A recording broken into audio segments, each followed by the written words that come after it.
आपका स्वागत है। मैं हूं शालिनी। आगे बढ़ने से पहले एक नजर हेडलाइन पर। हेडलाइंस के प्रायोजक हैं पानीपुरी जंक्शन, स्वाद ऐसा कि मुंह में पानी आ जाए। फ्रेंचाइजी के लिए संपर्क करें। और गिरिडीह के प्रसिद्ध रेडियोलॉजिस्ट डॉक्टर शैलेंद्र चौधरी द्वारा संचालित 9 अल्ट्रासाउंड एंड डायग्नोस्टिक सेंटर।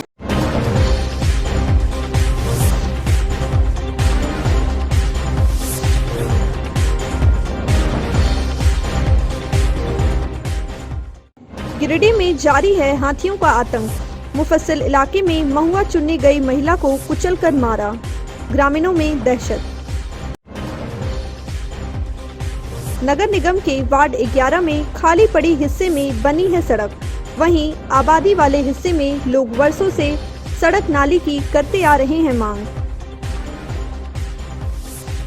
अधिवक्ता संघ चुनाव को लेकर बढ़ी सरगर्मियां। कैंपेनिंग कर अधिवक्ताओं से अपने पक्ष में मतदान की अपील कर रहे हैं दावेदार। 9 अप्रैल को होना है मतदान। संक्रमित मरीजों के लिए गांवा में पुनः शुरू किया गया 75 बेड का अस्पताल। डीडीसी ने पहुंच व्यवस्थाओं का किया निरीक्षण। और कबीर ज्ञान मंदिर में वैक्सीनेशन को लेकर दूसरी बार लगा कैंप। 150 लोगों ने लगवाया वैक्सीन।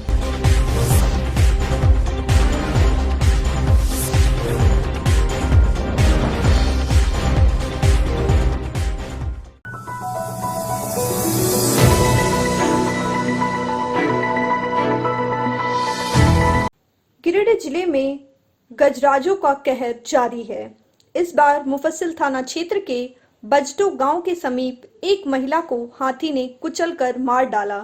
मृतका 32 वर्षीय ललिता देवी थी।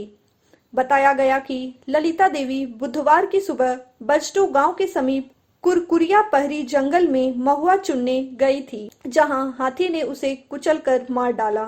सुबह जब अन्य लोग वहां पहुंचे तो उसे मृत देखा। हो हल्ला पर लोग जमा हुए। वहीं वन विभाग को भी मामले की जानकारी दी गई। सूचना मिलने पर वन विभाग की टीम भी मौके पर पहुंची और घटना की जानकारी ली। मृतका के शव को पोस्टमार्टम के लिए सदर अस्पताल भेज दिया गया। मौके पर वन विभाग कर्मियों ने बताया कि फिलहाल हाथी पीरटार की तरफ चले गए हैं। हाथियों को यहां से खदेड़ने की तैयारी की जा रही है। वहीं बताया कि मृतका के आश्रितों को सरकारी प्रावधान के तहत मुआवजा दिलाया जाएगा।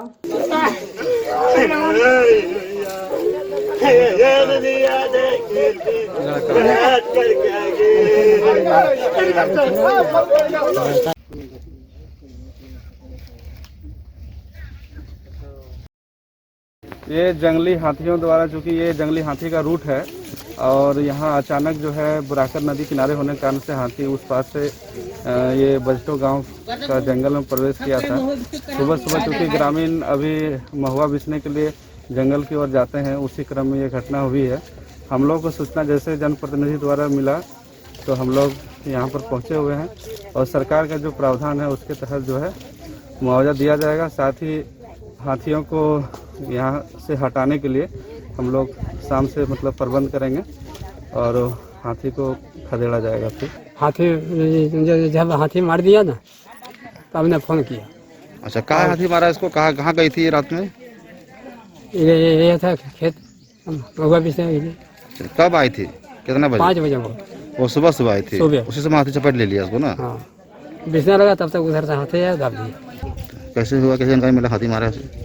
हाथी पता चला कि देखने के लिए और घूमने के लिए हम लोग आए। इधर आते हैं ना हम लोग नदी के किनारे, बड़ाकर के किनारे। उस समय पता चला, देखे हम लोग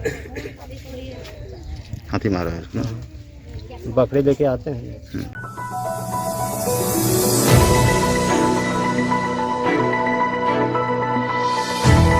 नगर निगम क्षेत्र के वार्ड नंबर 11 स्थित सीहोडी में एक तरफ जहां आबादी वाले इलाके में सड़क नहीं है, वहीं दूसरी ओर सुनसान जगह में एकदम चमचमाती सड़क है। इसको लेकर स्थानीय लोग भी परेशान हैं। खुलकर तो नहीं, मगर दबे जुबान लोग सेटिंग गेटिंग से सड़क निर्माण कराए जाने की बात कर रहे हैं। लोगों का कहना है कि वार्ड में ऐसे कोई गली नहीं जहां घनी आबादी है, मगर न ही उसे हिस्से में सड़क है और न ही नाली। वर्षों से मांग करने के बावजूद जहां जरूरत है वहां नहीं, बल्कि जहां आबादी नहीं है वहां सड़क बना हुआ है। वार्ड नंबर 11 का क्षेत्र पड़ता है। यहाँ अभी तक हम लोग को बसे हुए करीब 10 साल हो गया, लेकिन यहाँ अभी तक रोड वगैरह नाली वगैरह कोई व्यवस्था नहीं हो सका। अन्य क्षेत्रों में जहाँ हमको देखने को मिलता है कि जहाँ आबादी नहीं है वहाँ भी रोड बन गया। हम भी प्रशासन से मांग करते हैं कि कम से कम हम लोग के क्षेत्रों में भी रोड नाली का व्यवस्था हो, ताकि हम लोग को जाने आने में सुविधा हो या सुविधा महसूस नहीं हो। बरसात के दिनों में इतना भारी जल जमा हो जाता है जो मत पूछिए। हम लोग को घुटना भर पानी, कभी कभी तो मैंने कमर भर पानी में भी हम लोग क्रॉस किए हैं इसमें। जबकि नगर पालिका प्रशासन एक बार हेल्प भी किया हम लोग को, जब पानी यहाँ पूरा डूब गया था। चाहते हैं कि हम लोग का समस्या का समाधान हो। उच्च अधिकारियों से मैं मांग करता हूं कि जरा सा इस पर ध्यान दिया जाए। और दूसरे क्षेत्रों में जहां आबादी कम है, जनसंख्या कम है, वहां पर सड़क भी बन गया है, नाली भी है, लाइट भी पहुंच गया, लाइन लेने वाला कोई नहीं है। आप कुछ उधर का एरिया देख सकते हैं, कुछ हम लोग के सामने इधर भी, हम विशेष क्षेत्र का नाम नहीं लेंगे, लेकिन आबादी कम है और सड़क पूरी बनी हुई है। इधर आबादी है जहाँ लोगों को ज़रूरत है आने जाने का।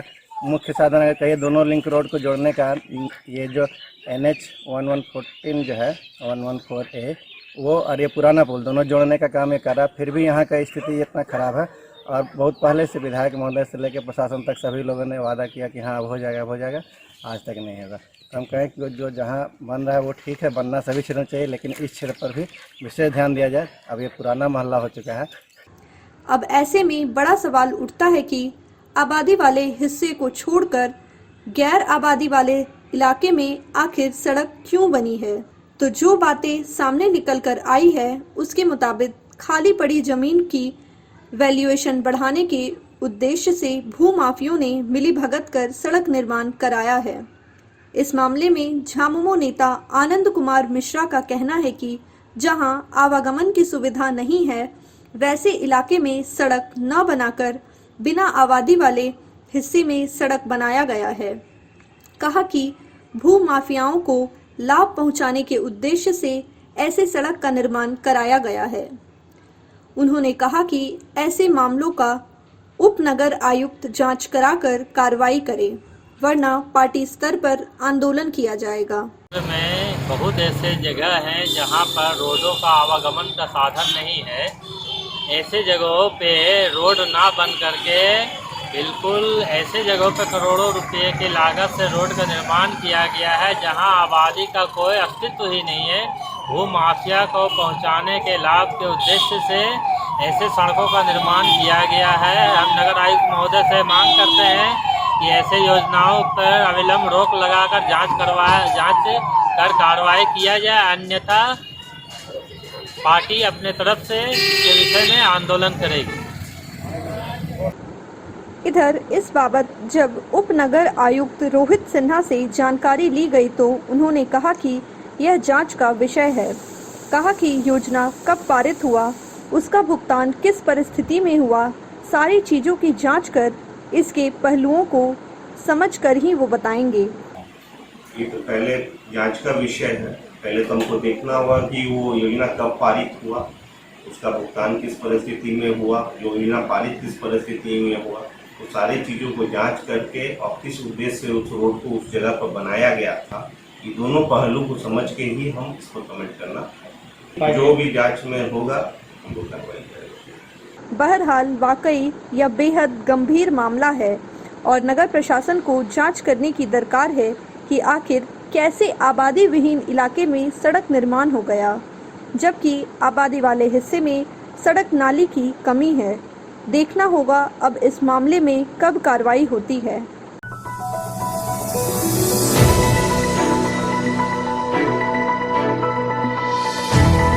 सदर प्रखंड के सिरसिया स्थित श्री कबीर ज्ञान मंदिर में बुधवार को कोरोना वैक्सीनेशन को लेकर कैंप का आयोजन किया गया। कैंप में काफी संख्या में लोग उपस्थित हुए और वैक्सीन लगवाया। इससे पूर्व भी 8 मार्च को यहां कैंप लगाया गया था। वहीं आज दूसरी बार कैंप लगाया गया। इस दौरान 45 वर्ष से अधिक उम्र के 150 लोगों को वैक्सीन लगाया गया। बताया गया कि वैक्सीन लेने के लिए काफी संख्या में लोग पहुंचे थे, मगर वैक्सीन की कमी के कारण कईयों को लौटाना पड़ा। मौके पर मास्क लगाए लोग यहां पहुंचे और सोशल डिस्टेंसिंग का पालन करते हुए वैक्सीन का डोज लिया। मौके पर वैक्सीन लेने वालों ने सद्गुरु मां ज्ञान, सिविल सर्जन और स्वास्थ्य विभाग के कर्मियों का धन्यवाद ज्ञापन किया। वहीं लोगों से अपील किया गया कि बिना किसी भ्रम में पड़े लोग वैक्सीन लें, इससे कोई नुकसान नहीं है।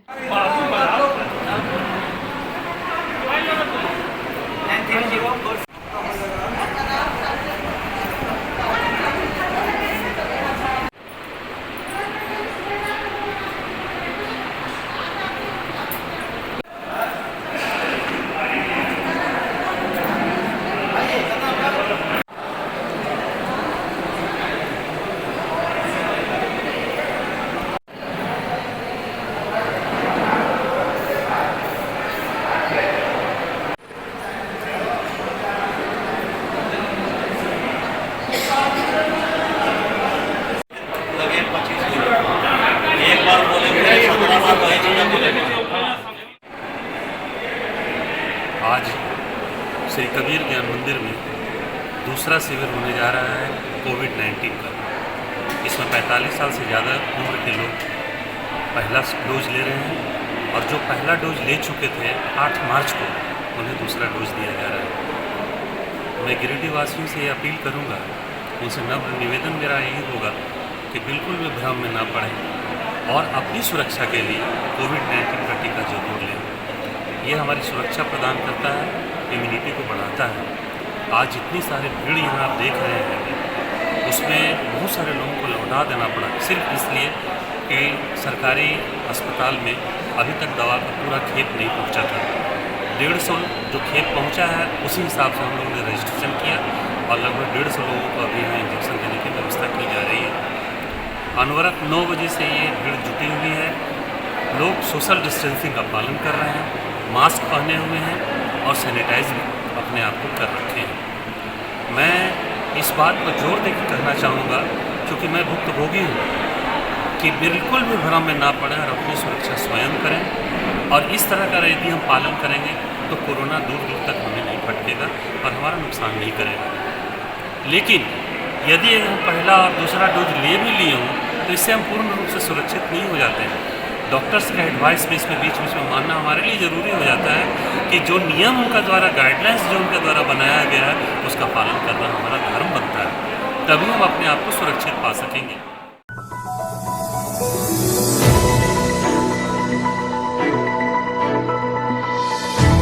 गांवा प्रखंड के मालडा स्थित कोविड-19 अस्पताल का बुधवार की सुबह डीडीसी शशिभूषण मेहरा ने औचक निरीक्षण किया। इस दौरान उन्होंने अस्पताल के कमरे, बेड, बिजली, पानी आदि की व्यवस्था का जायजा लिया और जरूरी दिशा निर्देश दिए। जानकारी देते हुए डीडीसी शशिभूषण मेहरा ने बताया कि नए संक्रमित मरीजों के मिलने से 45 बेड वाला अस्पताल को आज से पुनः शुरू किया जा रहा है और गांवा प्रखंड के अलावा अन्य प्रखंडों के भी संक्रमित मरीजों को यहां लाया जाएगा और आइसोलेट किया जाएगा। उन्होंने बताया कि घरों में मरीजों को आइसोलेट करने से आगे और भी परेशानी होगी, इसलिए अस्पताल में मरीजों को आइसोलेशन की व्यवस्था की जा रही है और इसी संबंध में आज उनके द्वारा निरीक्षण किया जा रहा है व जरूरी दिशा निर्देश दिया जा रहा है। मौके पर प्रखंड विकास पदाधिकारी मधु कुमारी, प्रभारी चिकित्सा पदाधिकारी डॉक्टर अरविंद कुमार, बीपीओ निकेश कुमार सहित दर्जनों लोग मौजूद थे।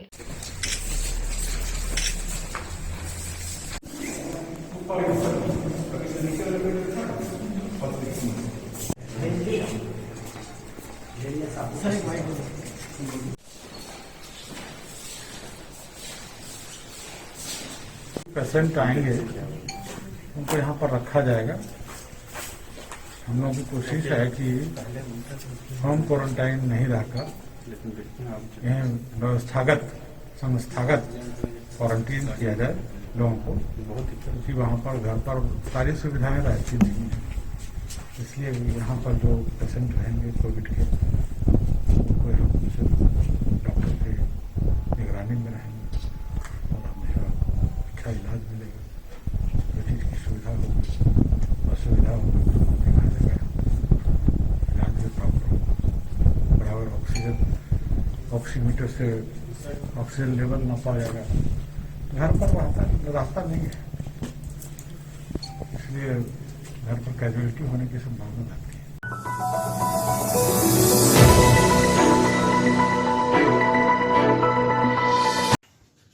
बार एसोसिएशन का चुनाव जैसे जैसे नजदीक आ रहा है, प्रत्याशियों के पसीने काफी गिरने लगे हैं और सारे प्रत्याशी तैयारी में लगे हुए हैं। इसी बीच हम बात करेंगे शिवेंद्र कुमार सिन्हा, जो कि पिछले चुनाव में संयुक्त सचिव लाइब्रेरी के रूप में चुने गए थे। आइए हम उनसे आपको मिलाते हैं। समृद्ध समाचार में आपका स्वागत है। बहुत बहुत धन्यवाद समृद्ध समाचार को।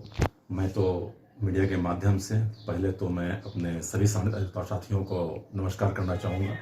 जिला अधिवक्ता संघ के 2021-23 के चुनाव का सरगर्मी से लोग लगे हुए हैं, प्रचार कर रहे हैं। चूँकि कार्यकारिणी समिति में कुल 16 सदस्य होते हैं, जिसमें सभी की चुनाव होती है और 2 वर्षों के लिए होती है। इस बार भी 2021-23 चुनाव के लिए इस पद पर मैं पुनः संयुक्त सचिव लाइब्रेरी के लिए चुनाव लड़ रहा हूँ। आप सभी अधिवक्ता साथियों का समर्थन और आशीर्वाद और स्नेह हमेशा मेरे साथ रहा है, क्योंकि मैं अपने क्षमता के अनुसार संघ के किसी भी कार्य में अपने आप को बहुत अनुकूल तरीके से संभालता हूँ और करता हूँ। और मुझे पूर्ण विश्वास है कि मेरे अधिवक्ता साथीगण, मेरे वरीय अधिवक्ता साथीगण या युवा साथीगण मुझे पूर्ण समुचित बहुमत के साथ मुझे जीत दिलाएंगे, ताकि मैं संघ को और अधिक सशक्त और युवा साथियों को अधिक सशक्त कर सकूं। मेरा आपको क्यों ऐसा लगता है कि आपके साथीगण आपको पुनः जिताएंगे? क्या आपने किया है अपने बारे में? चाहे मैं जिस पद पर भी रहा हूं अभी तक, हमेशा संघ के हित में और अधिवक्ता साथियों के हित में मैं कार्य करता रहता हूं। चाहे वो किसी भी तरह का कार्य मेरे सामने लाया जाता है, मैं ये नहीं देखता हूं कि मैं किस पद पर हूं और ये कार्य मेरे जुरिडिक्शन में आता है या नहीं आता है। मैं किसी भी काम को बहुत ही अनुकूल और अच्छे तरीके से निभाने का प्रयास करता हूं। और यही वजह है कि मेरे सभी अधिवक्ता साथीगण, चाहे वो वरीय साथी हो, युवा साथी हो, हमेशा हमें अपना आशीर्वाद और स्नेह मेरे साथ बनाए रखते हैं। बिल्कुल, आप ज्वाइंट सेक्रेटरी लाइब्रेरी हैं, तो लाइब्रेरी की जो व्यवस्था है आपके बार में, आपके संघ में, वो कितना सुदृढ़ है और कैसा मतलब अभी लग रहा है आगे आने वाले दिनों में उसको और बेहतर किया जा सकता है? अभी हमारे बार में वर्तमान में 2 लाइब्रेरी कार्य कर रही है। एक तो मैनुअल लाइब्रेरी जो हम लोग का पूर्व 100 वर्षों से स्थापित है, वो चल रहा है, और दूसरा एक ई लाइब्रेरी की व्यवस्था की गई है। ई लाइब्रेरी में क्या है कि अब तो सारा जो है सो साइट के माध्यम से जितने जल्दी हम अपने आप को वेबसाइट से कनेक्ट करके रखते हैं, कंप्यूटर से कनेक्ट करके रखते हैं, तो बहुत आसानी होती है और त्वरित गति से हमें किसी भी तरह की सूचनाएं प्राप्त हो जाती है। चाहे वो सुप्रीम कोर्ट संबंधित सूचना हो, चाहे किसी हाई कोर्ट से संबंधित सूचनाएं हो, हमको मिल जाए। इससे कारण क्या है कि अधिवक्तागण अपने आप को अपडेट कर सकते हैं और तरीके से। इसी क्रम में यहाँ पर ई लाइब्रेरी स्थापित किया गया है, जिसमें वाईफाई से कनेक्ट करते हुए जितने भी करंट साइटेशंस हों, चाहे डिजिटल बुक्स हों, उसके माध्यम से अधिवक्तागण साथी उससे लाभ लेते हैं और अपने मुवक्किल के पैरवी कोर्ट में अच्छे तरीके से कर सकते हैं। इसके लिए पूरी व्यवस्था की गई है और इसमें हमने काफी मेहनत किया है और उम्मीद करते हैं कि अभी जो व्यवस्था है उससे सभी लोग संतुष्ट होंगे। लेकिन मुझे लगता है कि इसमें और अधिक सुदृढ़ करने की आवश्यकता है, जिसके लिए मैं प्रयासरत हूं और मुझे उम्मीद है कि इस वर्ष तो खैर कोरोना काल कारण में एक साल तो कोई काम ही नहीं हो पाया है, लेकिन अगले सत्र में क्या मुसीबत आया कोरोना काल के समय हुआ क्या कि जब कोर्ट तो एक्चुअल बंद रही और वर्चुअल कोर्ट हुआ। वर्चुअल कोर्ट में हमारे बहुत सारे ऐसे साथी थे जिनके पास स्मार्ट मोबाइल ना हो या उसको ऑपरेट करने को नहीं जानते हो। उस अवस्था में ई लाइब्रेरी को हम खोल नहीं पाए, जो हमें आदेश नहीं थे, जिसके कारण से जो सुविधा हम ई लाइब्रेरी के माध्यम से दे सकते थे उन्हें, वो हम उन्हें नहीं दे पाए। तो उम्मीद करते हैं कि इस बार वर्चुअल कोर्ट में ऐसे साथी जिनके पास वैसी कोई सुविधाएं नहीं है, जो कि तरीके से वर्चुअल कोर्ट से अपने आप को कनेक्ट कर सकें, मुझे पूरी उम्मीद है कि इस बार वो जो है सो ई लाइब्रेरी अगर कहीं लॉकडाउन नहीं हो तो, अगर लॉकडाउन तो हम कुछ नहीं कर सकते, लेकिन लॉकडाउन अगर नहीं हो तो हम प्रयास करेंगे कि उन्हें पूरी सुविधा अपने लाइब्रेरी में दें और लाइब्रेरी को और अच्छे ढंग से हम उसको अपग्रेड। वाईफाई तो अभी हमारे यहाँ है, लेकिन वाईफाई को हम चाहेंगे कि उसको और भी उसका रेंज बढ़ाते हुए अधिकतर साथी जितने भी भवन में हमारे बैठते हैं उन सभी साथियों को इसका उपयोग और इसका लाभ उसे मिल सके। आपकी जो पुरानी टीम है, कार्यशैली को देखते हुए क्या लगता है कि आपके अधिवक्ता आपके कार्यशैली से, आपकी टीम की कार्यशैली से काफी संतुष्ट हैं? नहीं, हमको पूरी उम्मीद है कि हम लोग पूरे टीम वर्क के साथ काम किए हैं और पूरे टीम में कोई भी ऐसे लोग नहीं है जिनके बारे में मैं कह सकूं कि किसी भी के खिलाफ कोई ऐसी शिकायत हो जिससे कि कोई आम अधिवक्ता उनको दोबारा ना लाना चाहूं। मुझे पूरी उम्मीद है कि पूरी टीम को दोबारा लाना चाहिए। अगर कोई एक दो ऐसे कोई हो तो हम नहीं कर सकते हैं, लेकिन मुझे पूरी उम्मीद है कि इस बार भी एक सशक्त टीम बनकर आएगी। इस बार आपको क्या लगता है, आपका नजदीकी कंपटीटर कौन हो सकता है? देखिए, चुनाव में कुछ भी कहना असंभव है, लेकिन ये चुनाव है, लेकिन फिर भी हम एक प्रयास करते हैं कि लोगों का असेसमेंट हो। अधिवक्ताओं के बीच की चुनाव है, इसलिए अधिवक्ता साथी ही कोई न कोई जीत कर आएंगे, चाहे हम जीते चाहे हमारे साथी जीते। हमारे सीट पर जो संयुक्त सचिव लाइब्रेरी है, इसमें 4 अधिवक्ता आए हुए हैं, जिसमें से मैं स्वयं, एक कमलेश नारायण देव जी हैं, एक सुनीता शर्मा जी हैं और एक तरुण कांति ठाकुर है। उम्मीद करते हैं कि इनमें से जो भी सबसे अच्छे हमारे मतदाताओं को लगेगा, अधिवक्ता मतदाताओं को, उन्हें वो चुनकर जरूर लेंगे।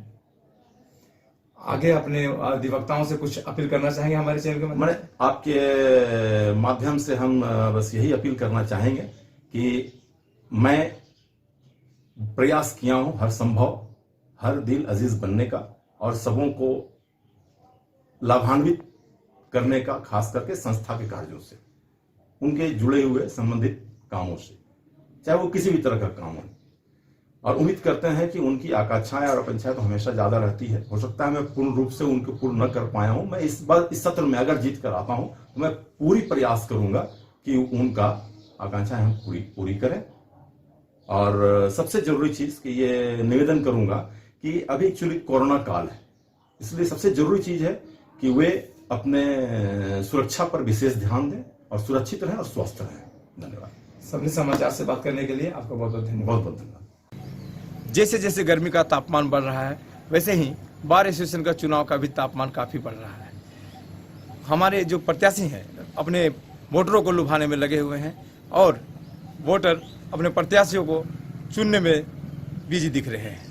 इसी बीच हमारे साथ आज हैं बार एसोसिएशन में ज्वाइंट सेक्रेटरी लाइब्रेरी के पद पर चुनाव लड़ रही सुनीता कुमारी जी। आइए हम आपसे उनसे मिलाते हैं। सबने समाचार में आपका स्वागत है। आपको क्यों लगता है कि आपको ज्वाइंट सेक्रेटरी लाइब्रेरी में ही आपको चुनाव लड़ना चाहिए था? मैं सुनीता कुमारी ज्वाइंट सेक्रेटरी लाइब्रेरी पोस्ट के लिए नामांकन की हूँ और मैं इसलिए भी इस पोस्ट को चुनी क्योंकि मुझे लग रहा है कि मैं अपने सेवा भाव से लाइब्रेरी में अपना अत्याधुनिक ये सहयोग कर सकती हूँ। लाइब्रेरी में मैं डिजिटल कर सकती हूँ, उन्हें वाईफाई से जोड़ करके अपने अधिवक्ताओं तक समुचित उनका मैं समस्या का समाधान कर सकती हूँ। इसलिए भी मैं लाइब्रेरी पोस्ट के लिए नामांकन की हूँ। और भी कई ऐसे पोस्ट हैं जो कि आप उसका नेतृत्व कर सकते थे, तो आप लाइब्रेरी को ही चुन के, और इसमें क्या आगे आपके मन में आ रहा है जो इसमें आप बेहतर और करेंगे? इसमें बेहतर करने के लिए तो ऐसे लाइब्रेरी से लोगों को थोड़ा सा दिख रहा है कि लाइब्रेरी में ऐसे लोग आए जो हमारे साथ हमारी समस्या को सुलझा सके लोगों को। और हमारे सारे अधिवक्ता ही का जोर था कि सुनीता जी आप लाइब्रेरी पद के लिए ही सटीक हैं, आप हम लोगों को सहयोग कर सकती हैं उसके लिए। और इसलिए सारे अधिवक्ताओं के मतानुसार मैं इसमें आई हूँ। उनका विचार है कि आप लाइब्रेरी के लिए ही आप ठीक हैं और आप इसमें जरूर हम लोगों को सहयोग कर सकती हैं क्योंकि मैं डिजिटल करने के लिए सोच रही हूँ। कितनी चुनौती आपको लग रहा है ये? हाँ, ये चुनौतीपूर्ण तो है। जैसे इसमें पहले से भी सीटिंग पे हैं और अभी हम 3-4 लोग हैं। ये काफ़ी चुनौतीपूर्ण तो लग रही है। अब आगे अधिवक्ताओं की मर्जी, वो किनको चुनते हैं, मैं कितनी खरी उतरती हूँ ये तो अधिवक्ता हमारे पुरुष महिला साथी ही बता सकते हैं कि मैं उनके लिए कितनी खरी उतरूंगी। वो मुझे कैसे लाते हैं और उनका क्या विचार है। वैसे मैं उनसे निवेदन करती हूँ कि वो एक बार मुझे लाकर मुझे सेवा करने का मौका दें और मैं उन्हें अपनी सेवा दे पाऊँ। अतः उनसे मेरा निवेदन रहेगा कि वो मुझे अपना वोट देकर हमें विजयी बनाएं। आप पूरे क्षेत्र भ्रमण कर रहे हैं, कैसा रिस्पांस मिल रहा है अधिवक्ताओं का? मैं तो कल डुमरी गई थी, सरिया और खोरी महुआ गई थी और जब मैं घूमकर देख रही हूँ तो मुझे काफ़ी अच्छा रिस्पांस मिल रहा है अधिवक्ताओं का। वो लोग काफ़ी इंटरेस्टेड हैं मुझे लाने के लिए। घूमने के बावजूद लग रहा है ये चुनौतीपूर्ण तो है, लेकिन लोग हमारा बहुत सपोर्ट कर रहे हैं। सारे अधिवक्ताओं का मुझे बहुत सपोर्ट मिल रहा है। मैं तन मन धन से लगी हुई हूँ कि मैं ये चुनाव जीत जाऊं और सारे अधिवक्ता साथी भी अपने तन मन से चाह रहे हैं कि वो मुझे वोट देकर जिता दें। अब महिला हैं और फाइट कर रही हैं, कैसा आपको लग रहा है कि महिलाओं का क्या सहयोग आपको होगा? महिलाओं का भी जहाँ भी मैं गई, महिलाओं का भी मुझे पूर्ण सपोर्ट मिल रहा है। वो लोग तो बहुत खुश हैं कि आपके जैसी महिला को हम लोगों को लाना है ताकि आपके साथ आप हम लोगों को भी आगे बढ़ा सकें। तो वो लोग भी काफ़ी खुश हैं। सारी महिला अधिवक्ता भी बहुत खुश नज़र आ रही हैं। उनका भी मुझे पूरा सहयोग मिल रहा है और मैं काफ़ी खुश हूँ कि मुझे चारों तरफ से बहुत अच्छा रिस्पॉन्स मिल रहा है। इसलिए मैं बहुत खुश हूँ। समृद्ध समाचार से बात करने के लिए आपका बहुत बहुत धन्यवाद। धन्यवाद।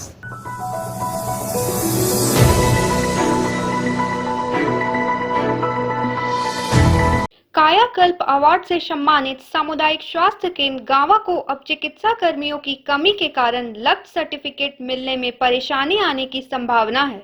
यूनिसेफ से आई चिकित्सक नीलम ने पत्रकारों से बात करते हुए इसकी जानकारी दी। उन्होंने कहा कि इस अस्पताल में सभी कुछ अच्छा है, मगर यह अस्पताल कर्मियों का दंश झेल रहा है, जिससे यहां होने वाली प्रसव में कमी आई है और अगर इसी प्रकार चलता रहेगा तो यह लक्ष्य की गाइडलाइन को फॉलो नहीं कर पाएगा और चूक जाएगा।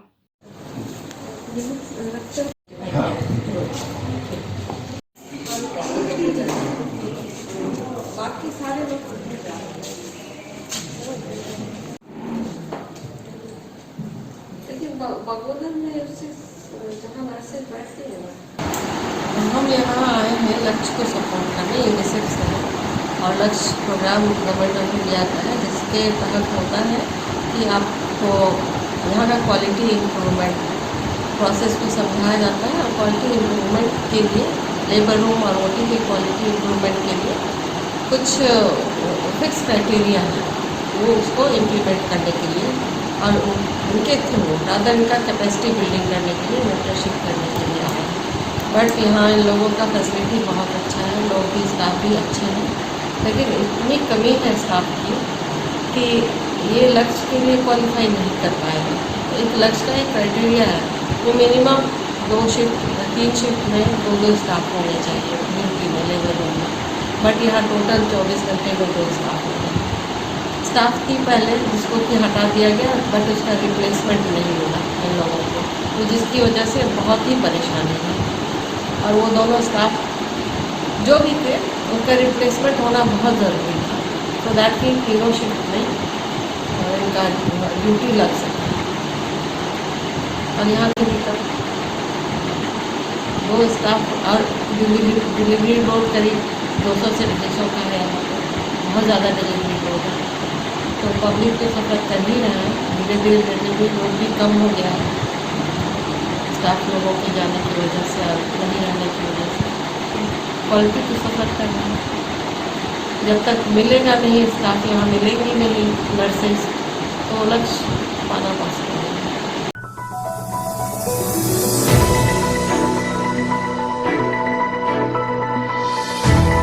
देवरी प्रखंड के फतेहपुर में बजरंग बली प्राण प्रतिष्ठा सह नवाह परायण यज्ञ को लेकर फतेहपुर में एक बैठक की गई।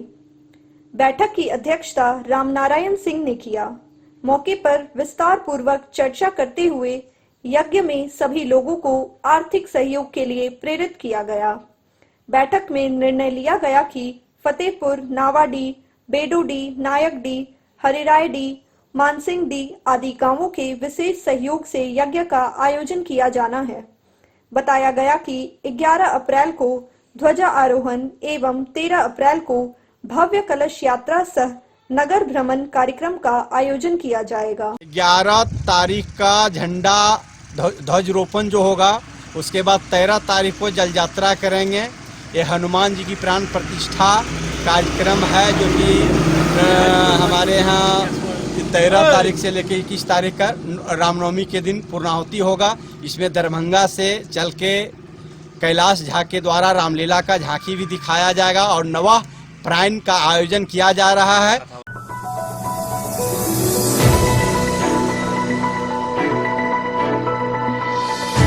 औरंगाबाद थाना पुलिस ने 2 अलग-अलग मामलों में कार्रवाई करते हुए 2 आरोपियों को गिरफ्तार कर जेल भेज दिया है। इस बाबत थाना प्रभारी कमलेश पासवान ने बताया कि कांड संख्या 232 में अवैध बालू उठाव के मामले में पुलिस ने आरोपी प्रेम साव को उनके घर से गिरफ्तार किया है। वहीं कांड संख्या 2/21 दहेज हत्या के आरोप में मुख्य आरोपी चीरूडी निवासी शंकर दास को भी गिरफ्तार किया गया है। उन्होंने बताया कि गिरफ्तार आरोपियों को जेल भेज दिया गया है।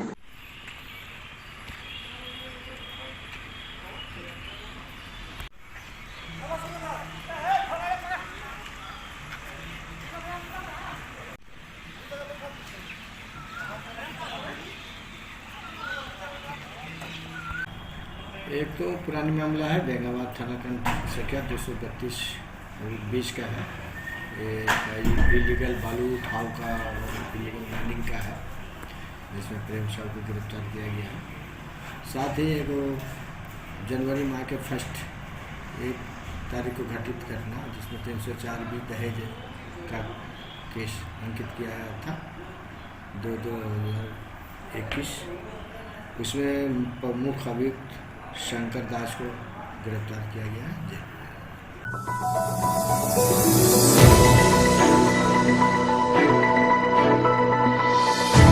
पचंबा थाना पुलिस ने मंगलवार को प्रतिबंधित मांस बेचने के मामले में एक युवक को गिरफ्तार किया है। वहीं 70 किलो प्रतिबंधित मांस बरामद कर ऑटो चालक तेलोडी निवासी मोहम्मद रियाज अंसारी को गिरफ्तार किया है। बताया गया कि थाना प्रभारी नीतीश कुमार को गुप्त सूचना मिली थी कि ऑटो से भारी मात्रा में प्रतिबंधित मांस बेचने के लिए ले जाया जा रहा है। सूचना पर थाना प्रभारी नीतीश कुमार सदल बल मौके पर पहुंचे और रंगे हाथ रियाज को गिरफ्तार कर लिया। इस मामले में पुलिस ऑटो को जब्त धंधे में शामिल अन्य लोगों की तलाश कर रही है। थाना प्रभारी ने कहा कि शांति व्यवस्था में खलल डालने वाले पर कड़ी कार्रवाई की जाएगी। जानबूझ के करता है इसका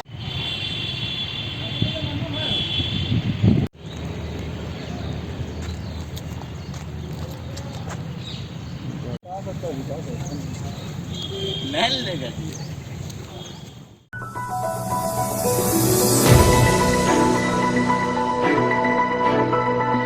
तो ये था आज का बुलेटिन। अगले बुलेटिन में फिर ताजा तरीन खबरों के साथ होगी मुलाकात। दीजिए पूरी टीम को इजाजत। नमस्कार।